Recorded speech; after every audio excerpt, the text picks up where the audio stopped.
Check WNST, Towson, Baltimore, and Baltimore positive. We are positively into a playoff week around here. We haven't had many in 28 years at home, especially. So, frigid conditions out there. Make sure you're plowing the driveway accordingly and getting some hot chocolate ready. My mom probably would have had me a nice thermos of hot chocolate for a playoff game, like when the Steelers came in here back in the 70s and Kroner flew into the upper deck, or the Raiders game.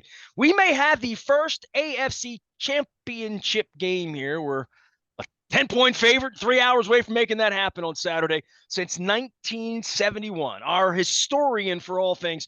Ravens will be out in Owings Mills all week long, chronicling, and if there's any breaking news, you get it first in the WNST tech service. He is Luke Jones. Luke, I called an audible last week. A little weird bye weekend, right? Sitting around watching 3 days worth of football, full on after the snowstorm, bang that one game. So we had 3 doubleheaders over the weekend. About Wednesday, I thought to myself, all right, where am I going to watch these games? What's going on? You know, my wife and I, maybe dinner, go over to State Fair, go to one of our places and watch the game. Maybe over at Costas, which we've been guilty of doing. And then this Peacock thing happened last week, of which you follow me on the internet, Luke, even if you can't avoid me. You know, I'm not a fan of this. So, and I'm not a streamer, like in a general sense, because I don't watch movies and entertainment. I'm not interesting, Luke. Ask anyone. So I didn't really want to pay Peacock, and the Baltimore Sun thing. And by the way, David Smith just bought the Baltimore Sun. If I had my kazoo, I'd play taps for the Baltimore Sun at this point. But I would say, you know, in all of this time and trying to figure things out here in regard to what we're going to do, where we're going to go, I'm like, let's go to Hollywood Casino. So we went to Hollywood Casino. I gave a bunch of Purple Rains away. I gave a whole bunch of O-Snaps away. The first question on everybody's mind Saturday night while I'm watching this frigid game that I'm thinking, well, at least I'm in Perryville. At least the steak's good, the food's good, the wine's good. I won some money at blackjack, so I had that going for me. But for me, I guess with all of this stuff on Saturday night and getting out and being a part of this, Mark Andrews. Is Mark Andrews playing? So, Luke, I guess you'll hear all week. Is John going to be coy all week? I mean, he's out there practicing. I told everybody, sure, he's going to play. I mean, I believe he's going to play.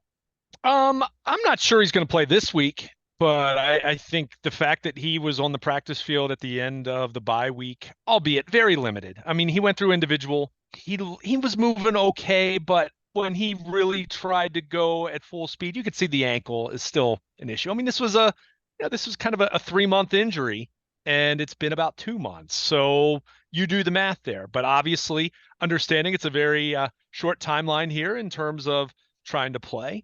I think I'm not saying that he's not going to play this week, like definitively, but if you're going to ask me right now at the start of the week, and look, I mean, be following us on Twitter and at BaltimorePositive.com. I'll have the injury reports. You'll see the practice participation level. I've wondered if the AFC Championship is the realistic target. Whatever's realistic for Mark Andrews at this stage of his health with his ankle. I mean, the reality is they played some of their best offense of the year without him. And I'm not at all implying that means Isaiah Likely is better than Mark Andrews or a better fit or anything like that. It just means that the entire offensive operation has improved since November, the last time he played. So, I certainly don't think Mark Andrews approaches this week in terms of he's definitely not playing against Houston. I don't think the Ravens are ruling anything out. But if you look at the fact that, I mean, he had surgery. He went to North Carolina to see Dr. Robert Anderson, who's a renowned foot specialist, and he had surgery on this ankle/fibula injury that he had, and he's not 100%, but he is at a point where he's back on the field and he's ramping up, and we'll see how much. It's got people excited. The picture of him on the field that you're tweeting out is like, hey, not knowing he's trying to play, he's going to play in your mind. And, again, every single person that came up to me at Hollywood Casino wanted to talk about Mark Andrews. That was, when you get out in the community, you talk to people, you find that out. More so than on the internet, for sure.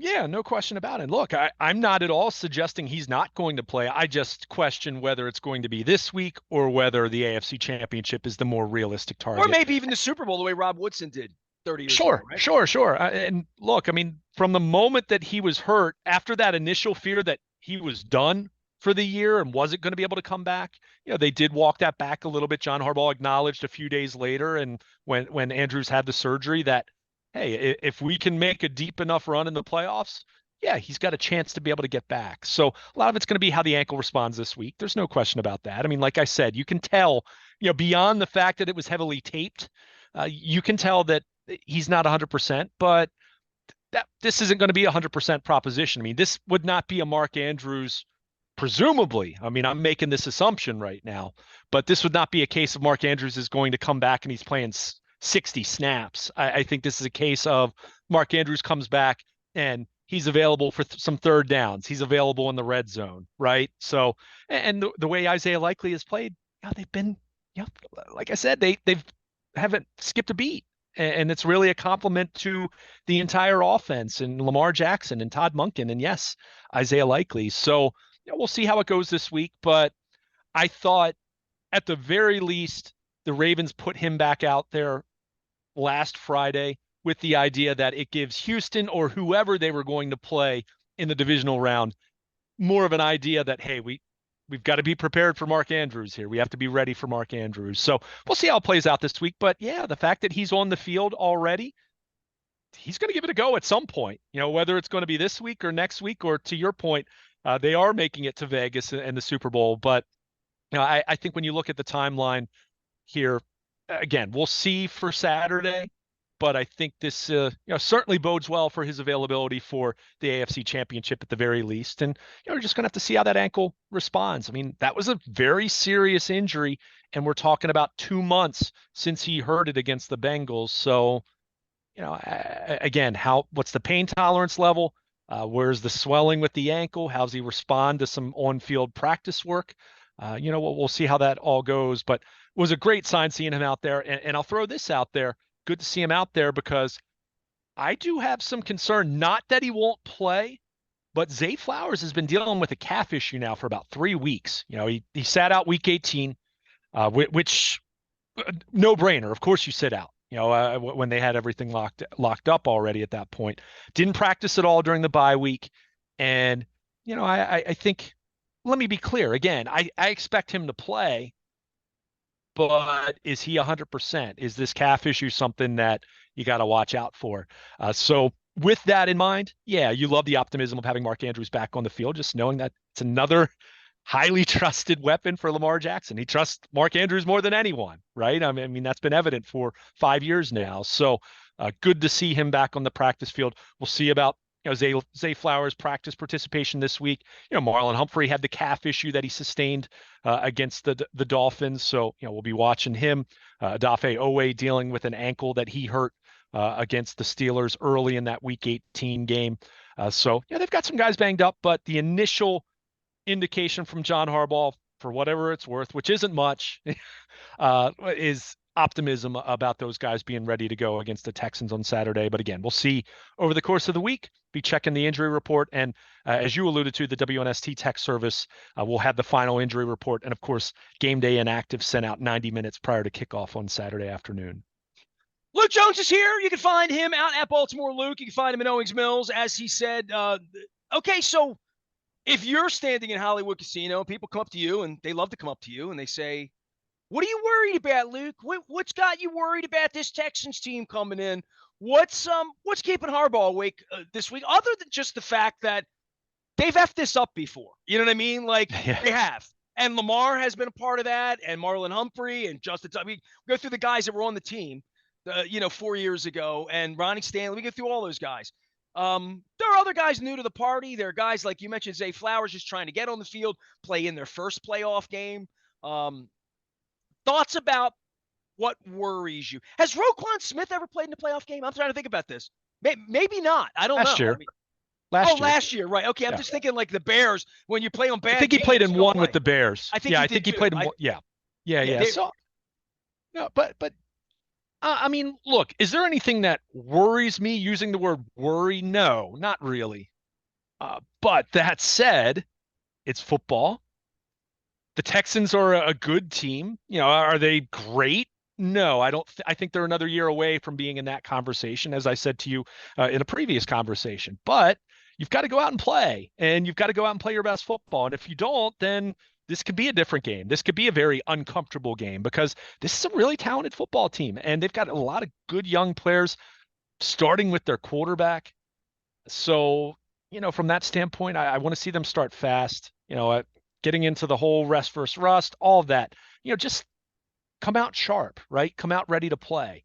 I think the way that they approached the bye week was a positive. Not, and it's so easy to just draw these comparisons. And look, I'll still push back on the notion that the reason why they lost to the Titans was that they were just rusty. I mean, they came out and they didn't play well. Were they overconfident? Whatever it might have been, they didn't play well. They made mistakes in every phase of the game. And when the MVP of the league doesn't play well and your defense gets run over by Derrick Henry, then yeah, you throw some turnovers in there, you're going to lose. So we all know how that played out. So beyond those types of concerns, concern being a relative term, I don't have a lot these major worries because I think the Ravens are a much better football team than the Houston Texans, but they've got to go out and prove it.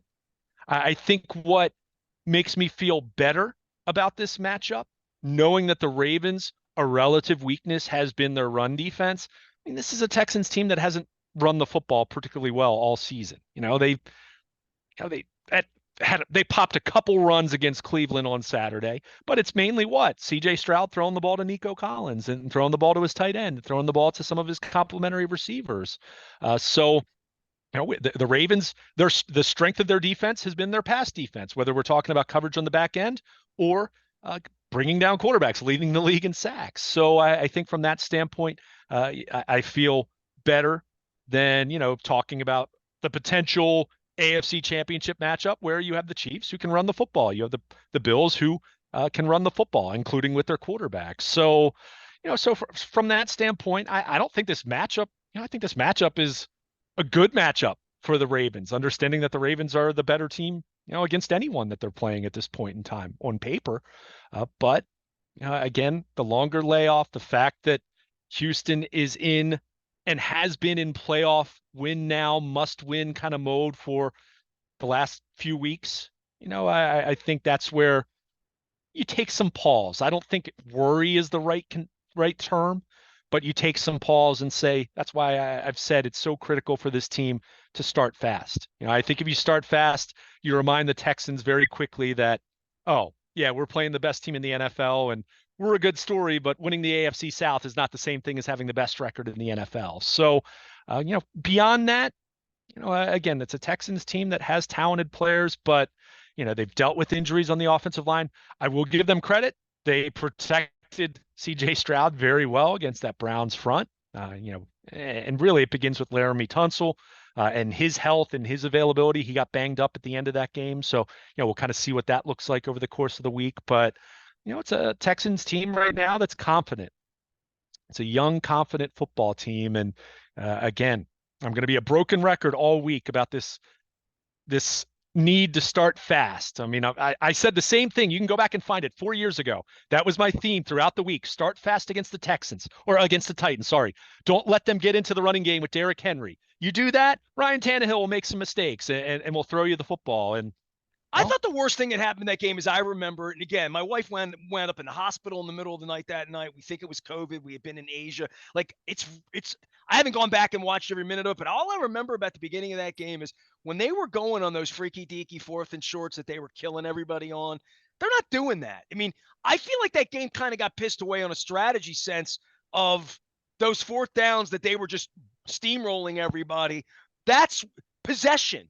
I mean, when you don't make a 4th down, it's a fumble. Basically, right? I mean, so that acted as a turnover, even though we didn't call it that. And look, we're examining a game. It's 4 years ago, but it's all crystal clear as to how this happens. Go ask the Cowboys. Yeah. You watched them the other night, right? Like it happens fast when the ball goes over your head and you look up and it's 8 minutes into the first quarter and you're losing 10-0. You're like, the hell happened? The fans are cold and the sun's setting and you're supposed to win. And everybody's talking about how you're supposed to win. Now, the one thing they won't be doing is putting the camera on Bisciotti because Lord knows if he's even here. But on Jerry, that's part of the Dallas thing that plays into all of that is you start to circle the drain a little bit, and you better make sure that's not you. One of these teams will circle the drain. One of these home teams, bad things are going to happen this weekend. You got to make sure it's not you. Yeah, I mean, it's a one game season from here on out. No one cares at this point in time. No one cares that you have the best record in the NFL. The No one, Texans don't care. right? That's what I'm saying. I mean, they don't care. Now, they care in the sense that they have to deal with Lamar Jackson and how well he's played, but they won't care in the midst of the game. It doesn't matter if Lamar's going to be MVP of the league. It doesn't matter that the Ravens are 13-4. It doesn't matter that they won the division. It doesn't matter that they're the number one seed. In the context of those 60 minutes of football, you've got to go out and win on a play-by-play basis. And if you do that and you do that early on, I'm guessing you won't have too many problems. And I'm guessing, maybe not saying it's a full-on blowout, but I'm guessing you win in fairly comfortable fashion. But if you start slow, now the good news is you just laid out that possibility. You threw it out there, 10-0, 7 minutes into the game.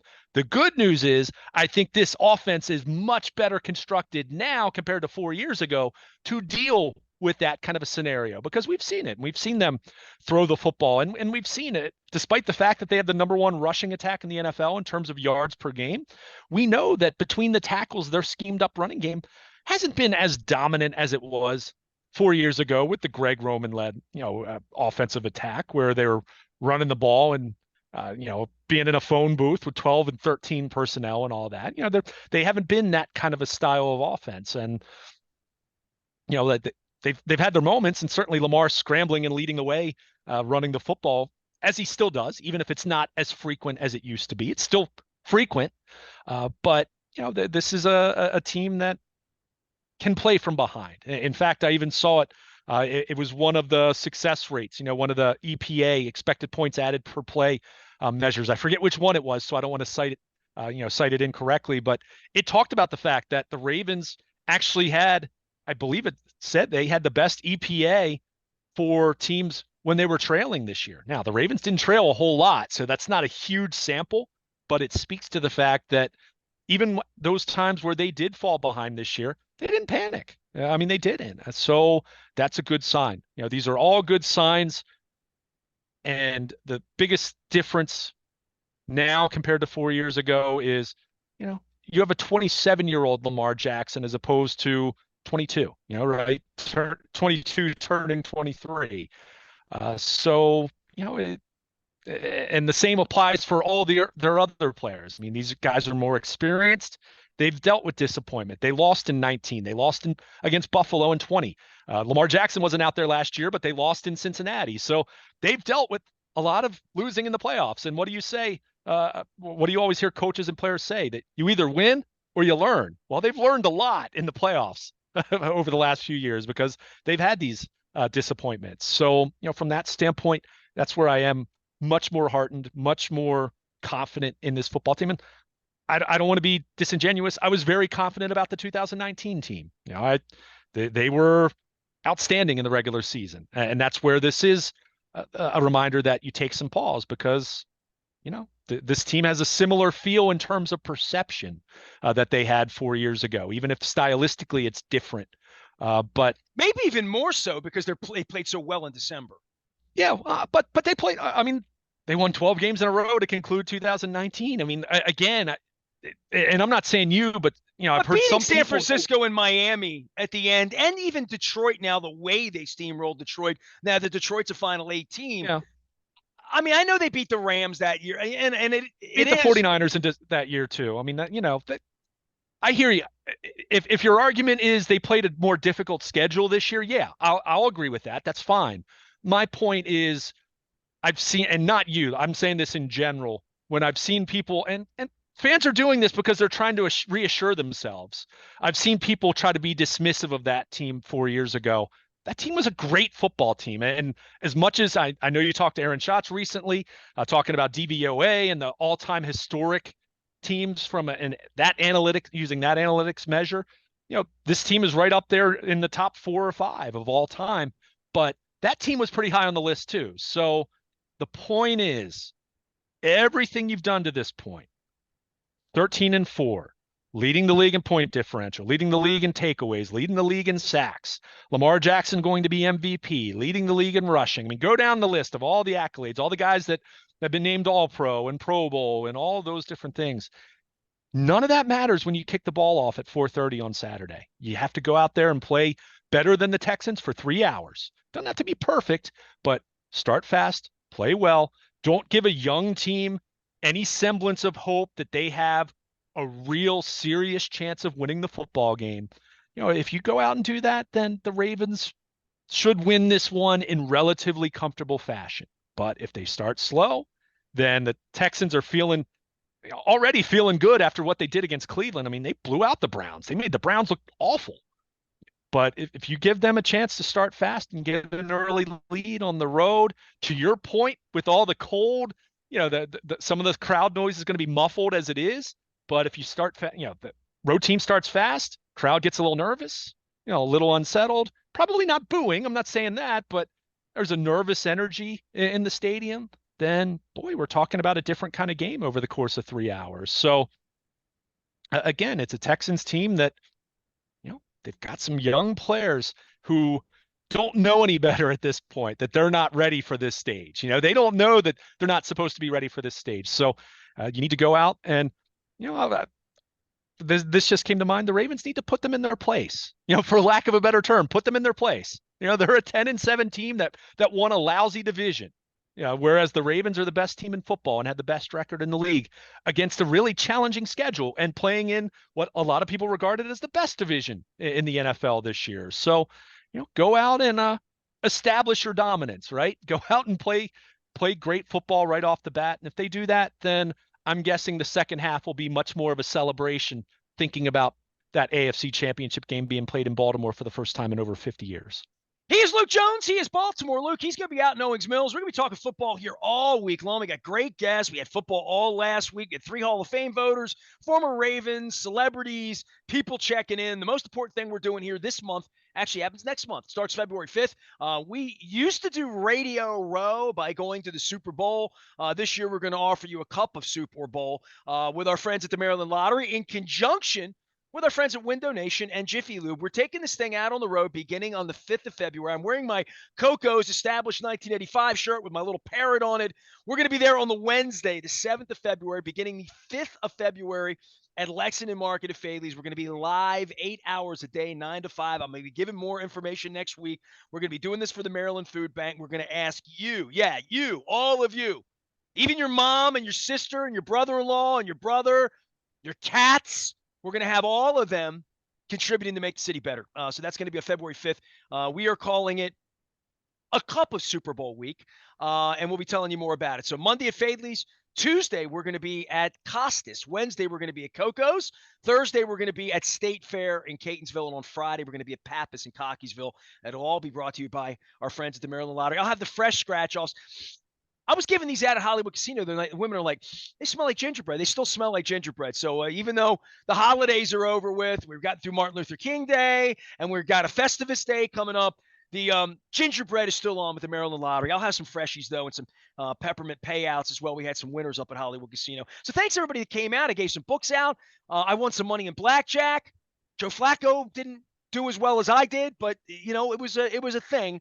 And we're looking forward to getting up on potentially, fingers crossed, a Super Bowl engagement on February 11th here in Baltimore. He is Luke. I am Nestor. We're at it all week long. Lots of football around here. We're going to tamp down a little bit of the music and the community and the politics, all that. We're doing charity in the month of February. At the heart of all of this, we'll be telling you all about our programming and our live programming the week of a cup of Super Bowl week. I got to get used to saying that. He's Luke. I'm Nestor. We're back for more football, and more purple football. We are WNST, AM 1570, Towson, Baltimore, and we never stop talking Baltimore positive.